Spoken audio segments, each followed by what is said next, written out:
Cumprimento os irmãos com a paz do Senhor. Amém. Se for para mim, esse amém está bom. Se for para Jesus, está baixo. Amém? Amém. É com grande alegria que eu estou aqui hoje. O coração chega a transbordar. Vocês não imaginam o quanto eu chego a ficar emocionada. Sério? Enquanto eu ouvi aqueles jovens ali louvando, pensei, eles não sabem o quanto Deus tem para fazer na vida deles. Eu comecei como eles. Tem gente aqui que sabe, tocando meu pandeiro na igreja, joquebede, amo a música de joquebede. Só que aí o pastor falava para mim assim, a sua unção é para pregar. Mas tá doido? Eu na pregação, eu gosto de tocar. Assim, você vai continuar tocando. Mas o Senhor tem um chamado para você na pregação. E eu renunciei isso há muito tempo. E aí quando eu ouvia esse grupo aqui tocando, com a unção do Espírito Santo, eu falei, vai descer fogo nesse lugar. Gente, muito feliz mesmo, porque aqui em Nova Serrana é a primeira vez que eu venho para pregar. Já estive em outras cidades, comunidades, mas aqui é a primeira vez e eu agradeço ao convite pelos pastores, pelos líderes dessa igreja abrirem as portas para mim. Fico muito feliz, muito agradecida por essa oportunidade. Agradecer também aos meus pastores, que foi através deles, na confiança que eles tiveram nessa unção, nessa consagração de a Fabíola psicóloga, a missionária, e hoje ele está aqui para poder falar um pouquinho das duas coisas. Justo eu que nunca acreditava que a psicologia pudesse entrar nessa área, que de alguma forma uma psicóloga dentro da igreja poderia ajudar tanto. Então fico muito feliz por esse cutucão que veio deles, que eu sei que foi através do Espírito Santo. Agradecer também a minha irmã, que está aqui de câmera girl hoje, para poder depois subir esse vídeo para o canal. Para quem não sabe, eu tenho um canal no YouTube. Depois vocês até se inscrevam no canal. Faço lives lá todos os dias, lives de louvor, onde eu prego o evangelho. São lives assim, muito edificantes na vida das pessoas. Essas lives acontecem às 6 horas da manhã. E o nome do meu canal é Diário de Fabíola. Depois vocês deem uma passadinha por lá e inscrevam no canal. Amém? Então vamos aqui abrir agora a Bíblia no livro de Gênesis, capítulo 42, versículo 8.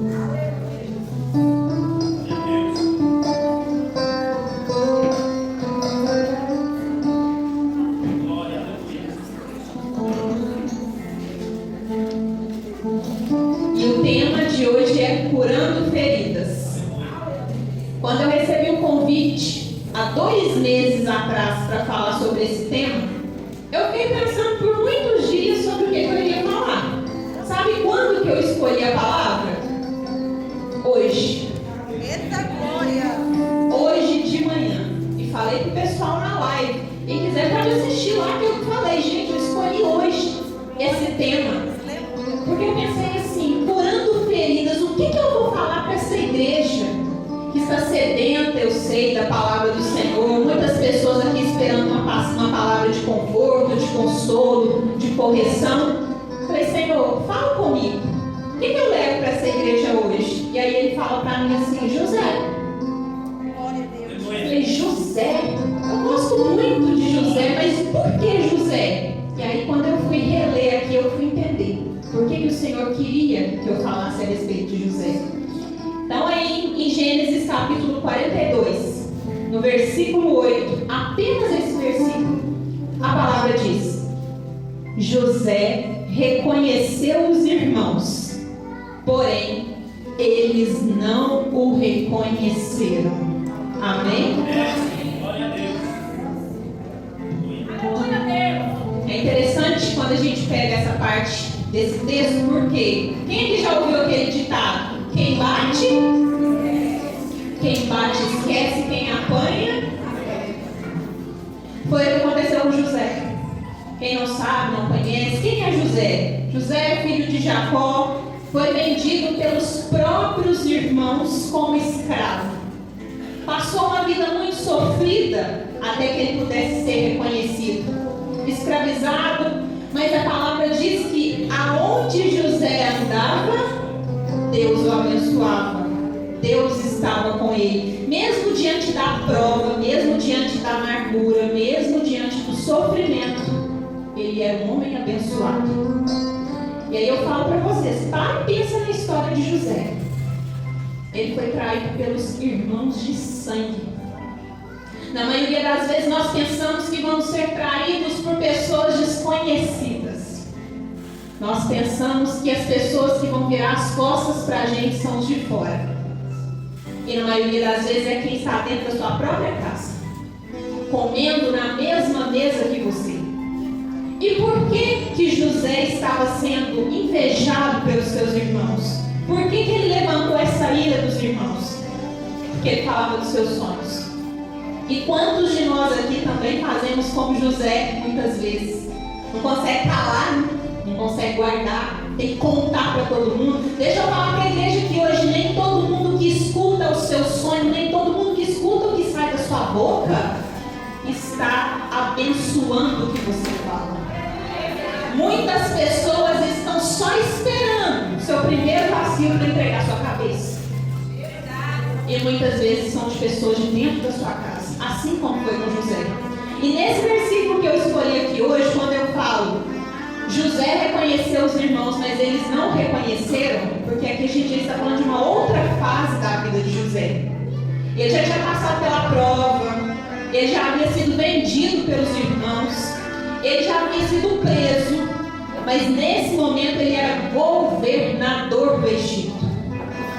Os irmãos precisaram dele. Os irmãos foram comprar comida aonde ele governava. E é aquele momento que na sua vida vai acontecer a mesma coisa também. Quando Deus levantar, quando Ele te sustentar, quando Ele fizer o extraordinário na sua vida, as pessoas não vão mais te reconhecer. Vai ser tão grande, tão sobrenatural o que o Senhor faz, que você vai falar assim, gente, foi muito acima do que eu esperava. E nessa passagem, quando ele fala do reconhecer, que os irmãos não reconhecem, mas que ele reconhece esses irmãos, eu fico pensando sempre dos clientes que chegam no consultório, e muitos de vocês aqui estão no mesmo lugar dessas pessoas. Essa semana eu escutei muitas mensagens, pregações de pessoas falando assim: você precisa esquecer a sua dor. Você precisa esquecer o que te faz sofrer. Você precisa esquecer aquilo que te causa angústia para você ir para um outro nível de vida. Deixa eu te falar uma coisa, está errado. Não tem como esquecer o passado. Esquecimento é para quem está sofrendo de Alzheimer. Isso é uma doença. Pare de se cobrar de ter que esquecer alguma coisa, porque esquecimento não vai ser a solução para o seu problema. É você que às vezes fala assim, está doendo, e fica relutando para esquecer a dor que alguém te fez, fica relutando para esquecer as provas que você passa. Esquecimento não é a solução. E é por isso que chamaram uma psicóloga aqui hoje para falar, sabe por quê? Eu preciso contar uma coisa para vocês. Não é esquecer, é ressignificar. É dar um novo sentido para aquela história de sofrimento na sua vida. E José da Bíblia fez isso com maestria. A palavra está falando aqui que em momento algum ele esqueceu do que os irmãos fizeram com ele. Que momento ele fala que ele esqueceu? Ele não esqueceu. Só que ele não deixou que aquela dor fosse maior. Ele não se vingou desses irmãos. Pelo contrário, ele acolheu e ainda fala para esses irmãos: eu agradeço porque eu vim na frente. Eu vim na frente para entrar com provisão. É você que muitas vezes está reclamando da luta, da prova que o Senhor colocou na sua vida. Ele só está te falando assim: isso aí é o que vai te levar para um outro nível de vida. É isso aí que estava faltando para você ter uma sacudida, porque a zona de conforto deixa a gente paralisado. Quanta gente aqui falando assim: eu tenho medo, Fábio, eu tenho medo. Como é que acaba com medo? Não acaba com medo. Medo é a emoção básica do ser humano. Todo mundo precisa sentir medo. Se eu não tenho medo, hoje isso aconteceu comigo. Estava atrasada. E eu sou uma pessoa que não tem muito medo das coisas. Meus pais eram daqueles assim que vai, tem que ir, vai. Eu saio da minha casa 10 para 7 para chegar aqui 7h30. Que loucura. Eu já fiz esse trajeto de Nova Serrana aqui com 1 hora. Às vezes, você sabe o trânsito aqui de manhã como é que é? Eu tinha pouco tempo para chegar. E aí, o que eu pensei? Aquela Fabíola que aprendeu com os pais que tudo pode. Falei, acelera e vai. Acelera e vai. Você faz até em meia hora. Só que o que o medo faz comigo? Tá de noite. Se você passar em um buraco, se acontecer alguma coisa, nem pregar você não vai. Esse medo é que faz eu pisar no freio e falar assim, vamos com calma, já atrasou mesmo? Paciência. É você que quer acabar com o medo, que é uma emoção que te poupa de perigos. É você querendo acabar com o medo que muitas vezes não deixa você ir lá no banco e fazer um empréstimo que você não vai dar conta de pagar. É o medo que muitas vezes não deixa você abrir um negócio maior do que você consegue sustentar. Porque tem gente aqui que tem sonho de ter uma mega empresa, mas não dá conta de organizar nem a própria casa. Tem gente aqui que a vida pessoal está uma bagunça e quer ter empresa grande, quer administrar funcionários, quer governar pessoas. Começa por si. Quando a gente fala de esquecer, curar feridas, como é que a gente começa curando feridas? A primeira coisa é entender como que funciona isso aqui, ó. Como que funciona a nossa cabeça? Como que funcionam as nossas emoções? Por que eu sinto determinadas coisas? Aí as coisas começam a mudar sentido. E para isso, eu peço que vocês valorizem a minha mensagem de hoje com bastante esforço, porque eu trouxe para ajudar na compreensão uma cebola de cabeça. Olhe para essa cebola, eu quero saber se alguém já viu alguém trazer para um altar uma cebola de cabeça. Mas hoje de manhã eu precisava de uma cebola para trazer. Eu não tinha uma cebola na minha casa, porque eu quase não faço comida. Aí mandei mensagem para minha irmã, falei, você tem uma cebola para me emprestar? Para quê? Eu vou levar para a igreja. Eu falei, para quê, cara? Eu preciso dessa cebola lá. Não tem não. Andando com o meu cachorro, porque na rua de cima da minha casa já tinha fechado, eu não vendi, eu fui na vizinha pedir essa cebola, gente. Essa cebola é do vizinho, então vocês valorizem. Vocês nunca mais esquecerem como é que o cérebro de vocês funciona a partir de uma cebola de cabeça, ok? Quem aqui já picou uma cebola de cabeça na vida? Levanta a mão. Oh, glória! O cérebro de vocês funciona como se fosse essa cebola. Estão vendo essa menininha que está aqui na frente? Vai ser também um exemplo para a gente. Nessa faixa etária em que ela está, a criança, é como se o cérebro dela tivesse só com essa casquinha fina aqui de fora da cebola. Sabe essa casquinha marrom? Bem fininha. Ela contando da cebola. Essa casquinha bem fininha são os nossos pensamentos automáticos. O que é isso, sabe, o pensamento automático? São aqueles pensamentos que chegam na nossa cabeça e nós não temos controle sobre eles. E é onde vocês falam assim, eu não consigo parar de pensar no meu ex, eu não consigo parar de pensar nessa conta, eu não consigo parar de pensar nesse problema. Não vai parar mesmo não, porque são pensamentos automáticos, nós não temos controle sobre eles. Então a criança, quando ela é pequenininha, ela só tem essa casquinha aqui da cebola, todo pensamento que chega para ela tem muito mais pensamento que a gente, se for parar para pensar, porque ela ainda não tem um critério do que é certo e do que é errado. Não é à toa que eles perguntam o tempo todo. Já viu criança? Por quê, para quê, como, quando, pensamento automático o tempo todo. Não dá para controlar. À medida que eu vou crescendo, que eu vou amadurecendo, que eu vou tendo experiências com o meio ambiente, com as pessoas que eu convivo, eu começo a criar aquela casquinha de dentro da cebola. Sabe aquela casquinha branca, mais rígida? Que são aqui os pensamentos intermediários. O que são esses pensamentos intermediários? Que é a hora que eu começo a construir algumas regras. Todos nós vamos construindo regras para a nossa vida. O que são essas regras? Regras que eu crio do que é certo e o que não é. Exemplo, a criança, como é que ela aprende que se ela colocar o dedo ali na tomada, ela leva choque? Ela só tem duas formas de aprender. Ou o adulto chega e ensina, assim, o adulto chega e fala assim, olha, se você colocar o dedo na tomada, você leva choque. E é toda criança que obedece? Muitas vão o quê? colocar o dedo lá. Então ela não aprende pelo ensino do adulto. Como é que ela vai aprender? Pela experiência.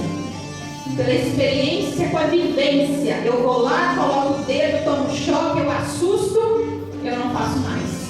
Então são as duas formas que a gente tem de aprender na vida. Através de pessoas que vão nos ensinar e das situações que eu confronto, que eu vivencio.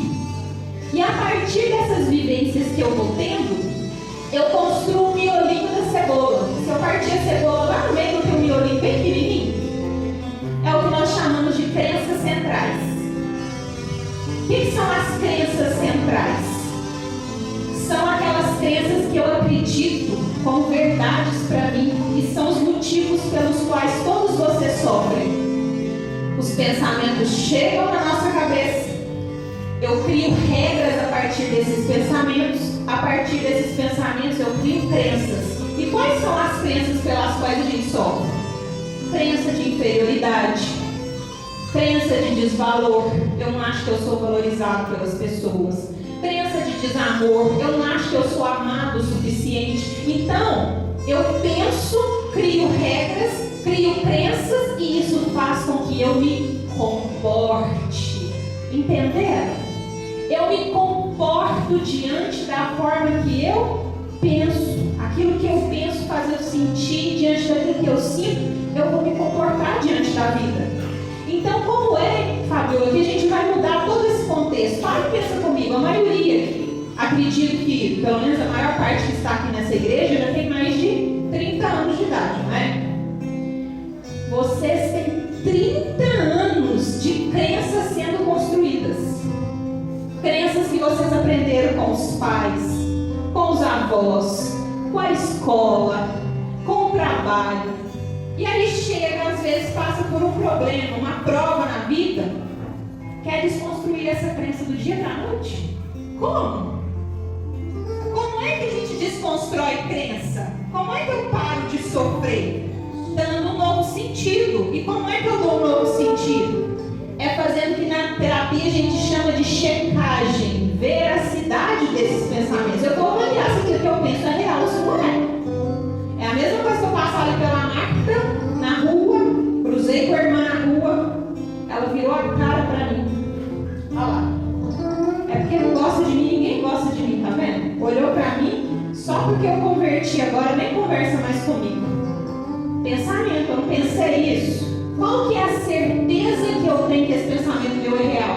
Às vezes a Marta nem me viu. Às vezes ela estava distraída com alguma coisa, ela nem sabe o que está acontecendo. Só que o meu pensamento, eu dou tamanha força para ele, aí eu sofro com aquilo e aquilo faz com que eu me comporte. Como é que eu comporto? Eu emburro, eu não resolvo o problema.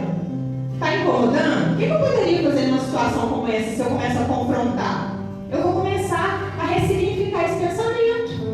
Peraí, será que a Marta realmente me viu? Será que ela estava passando por algum problema? Por que será que ela não me cumprimentou na rua? O que eu poderia fazer numa situação como essa, então? Manda mensagem para a Marta. Liga para ela. Ô Marta, eu cruzei com você hoje na rua, você me viu? Às vezes ela fala assim, aonde? Já é meio caminho andado para o quê? Amenizar. Ou então ela fala, vi, naquela hora eu tinha acabado de furar o pneu do meu carro. Nossa, estava numa situação difícil. Isso ameniza a situação. Isso faz com que eu ressignifique o pensamento.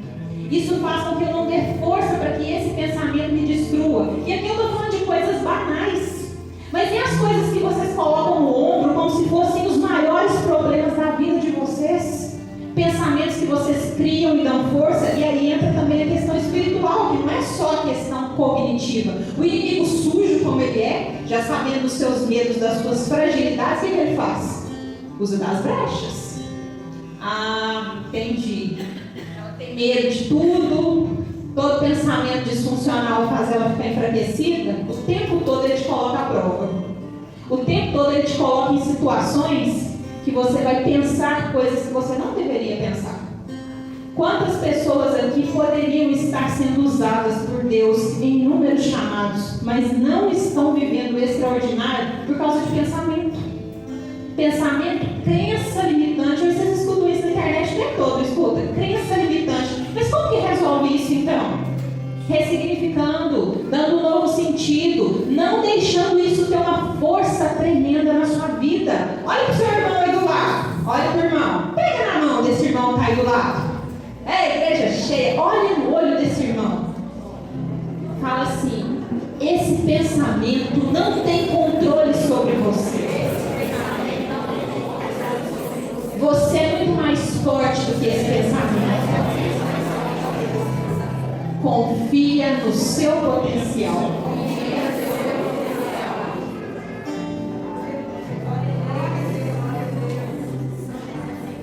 Tem hora também que falta um pouquinho de estímulo, né?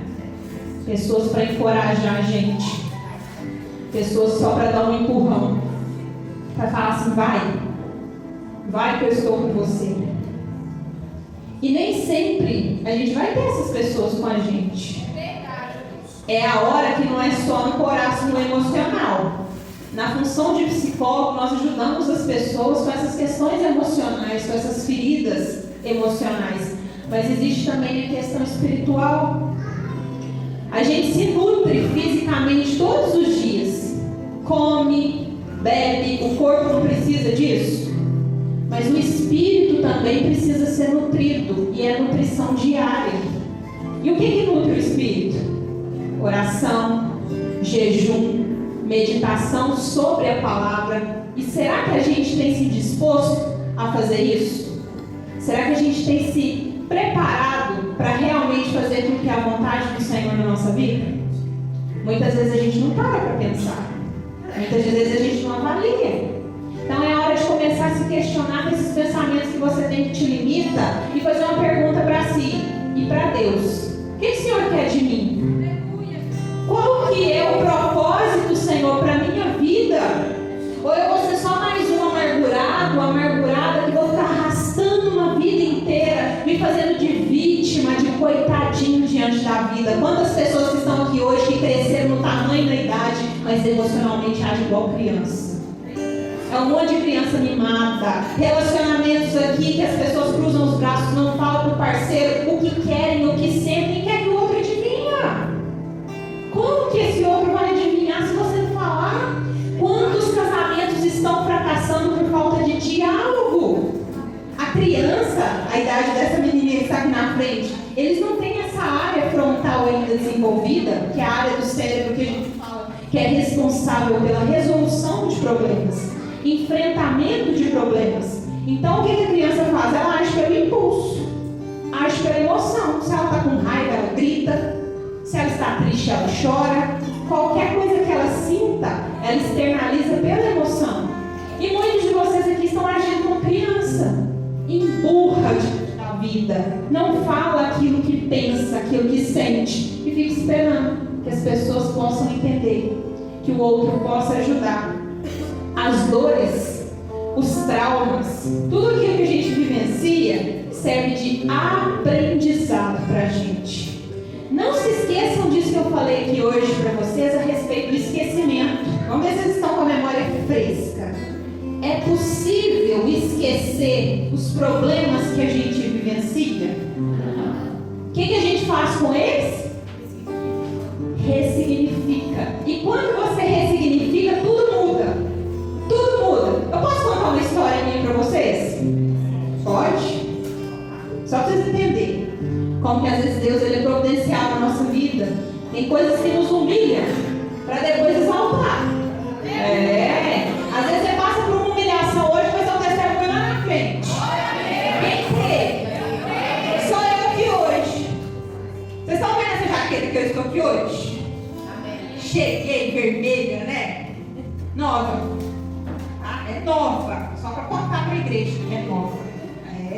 Comprei e paguei. Sabe por que eu estou contando isso? Porque há anos atrás eu não tinha nem carro, andava de moto. E eu participava de um motoclube. E era uma peleja financeira muito grande. Tinha dinheiro para nada. Nada.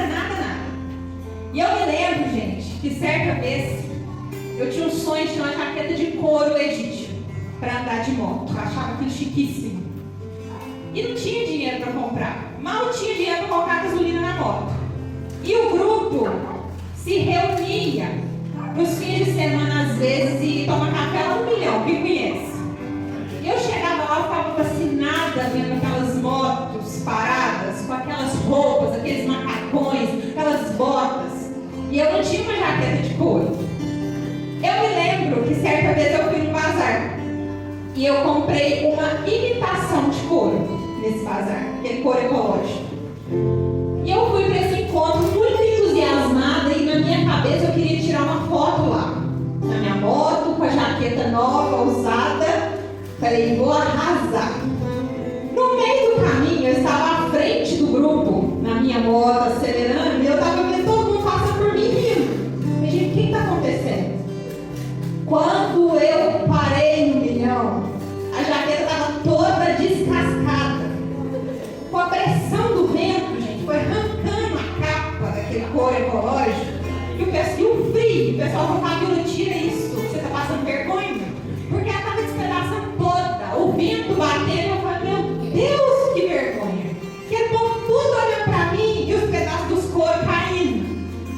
Aí eu pensei assim, meu sonho agora de tirar minha foto, e aí não bastava o sonho por água abaixo, a vergonha do dia estava paga. Eu tinha que descer naquele lugar, ou eu tirava a blusa e ficava passando frio, ou eu ia com a blusa tudo despedaçada. Falei assim, eu tenho um Deus que me serve. Naquela época eu já conhecia Deus. Eu falei assim, Senhor, eu vim aqui hoje, eu queria muito tirar uma foto com a minha moto, com uma jaqueta de couro, eu ainda não posso comprar a minha. Um dia o Senhor vai me honrar. Eu olhei para minha amiga que estava do lado, que é a hora que eu falo que a gente tem que aprender a ser humilde, aprender a pedir. Porque muitos de vocês aqui não sabem pedir. Pedir trabalha muito a nossa arrogância, nosso ego. A gente só quer, mas não pede. Eu olhei para ela, estava com uma jaqueta de couro, a dela era de couro. Falei assim, me empresta para me tirar uma foto? Falei, empresta. Se vocês entrarem hoje no meu Facebook, essa foto está lá. É a minha foto de capa e eu nunca troquei essa foto porque ela tem um sentido muito grande para mim. Eu sentada no asfalto, com a moto, não tem mais essa moto, com uma jaqueta de couro que não é minha, tirei aquela foto e registrei aquele momento. Quando eu cheguei na minha cidade, eu falei, eu preciso de uma jaqueta de couro. Eu fui numa loja que eu sabia que vendia, mas eu não tinha dinheiro para comprar. Conversei com meu pai, expliquei a situação. E naquela época não tinha nem cartão de crédito, era cheque. Quem lembra do cheque ainda? Meu Deus. Falei, pai, eles dividem de 10 vezes do cheque. Gente, na época eu achava que era uns 500 reais. Ele falou assim, você tem condição de pagar isso? Sabe? Eu ainda fui humilhado de novo, gente. Não bastava aquilo, eu tinha que escutar meu pai, mas não tinha condição de pagar de 10 vezes com a jaqueta. Falei, tem. E eu fui pagando aquela jaqueta, fui pagando, só que eu queria na época uma jaqueta preta, e lá não tinha, só tinha marrom. Eu comprei que tinha, quem dera mais barato era básica. Enfim, passou. Quando foi semana passada, eu fui ao centro da cidade, isso já tem anos, né? Eu fui ao correio para tirar uma mercadoria que estava lá. Na hora que eu cheguei no correio, era 12:30, tinha uma placa na porta. O correio só abre 1 hora. Falei assim, se eu voltar para casa, vai me atrasar. Falei, engraçado. Eu vou atravessar a rua e vou naquela loja que eu comprei a jaqueta. Era de frente ao correio. Eu vou dar uma olhada nas jaquetas que tem lá. Nem estava pensando nisso. Cheguei lá, era a mesma vendedora. Aí eu comprei. Quem quer nada? Eu falei, você tem jaqueta de couro?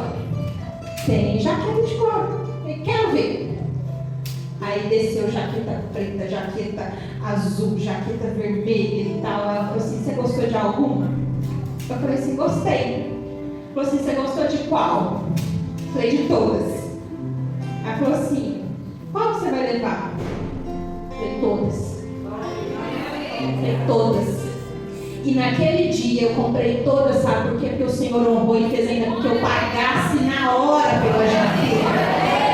Porque aquela pessoa que foi humilhada lá atrás, que não podia, que foi lá e ficou com os pedaços dos panos despedaçados, foi lá e pôde comprar aquilo que o Senhor falou assim, agora sim é a hora de você ter a jaqueta. Porque se eu te desse aquela jaqueta naquela época, você queria ostentar lá no meio da turma, pra quê? Não, hoje você vai para a casa do Senhor. Você vai humilhar, você vai lá para glorificar o nome de Deus. É você que muitas vezes está na prova, vai lá, baixa a cabeça e quer andar como se fosse